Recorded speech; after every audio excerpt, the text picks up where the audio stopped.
Quand le camping-car va, tout va, mais quand il ne va pas, comme à Elkhart dans l'Indiana, tout s'arrête. Ici, des milliers de personnes ont été licenciées pendant la récession. Après 9 mois de chômage, Clinton a retrouvé du travail et un peu de son optimisme. Ceux qui veulent trouver du boulot, ils y arrivent, même si ce n'est pas aussi facile qu'avant. En 2007, les ventes de camping-cars ont dépassé les 14 milliards de dollars.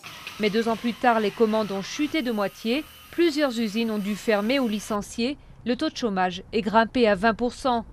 Aujourd'hui, les ventes repartent, plus 46% par rapport à l'an dernier, grâce aux nombreux baby-boomers qui arrivent à la retraite. Et en période de crise, le camping-car présente des avantages. Les gens cherchent une autre manière, moins chère, de passer leurs vacances avec leur famille. Mais le problème de fond de la ville n'a pas été réglé. Beaucoup des 50 000 habitants sont sous-qualifiés. Jusqu'ici, un brevet des collèges suffisait pour trouver un travail à vie et bien payé. Le problème, c'est notre main-d'œuvre. Globalement, elle n'a pas fait assez d'études pour attirer d'autres types d'entreprises.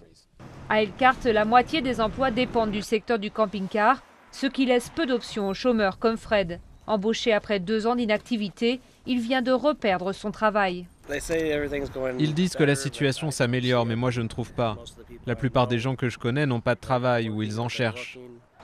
Malgré la reprise annoncée par les économistes, beaucoup d'Américains comme à Elkhart n'en voient pas les effets. Aux États-Unis, 6 millions de personnes, soit presque la moitié des sans-emploi, n'ont pas travaillé depuis plus de 6 mois.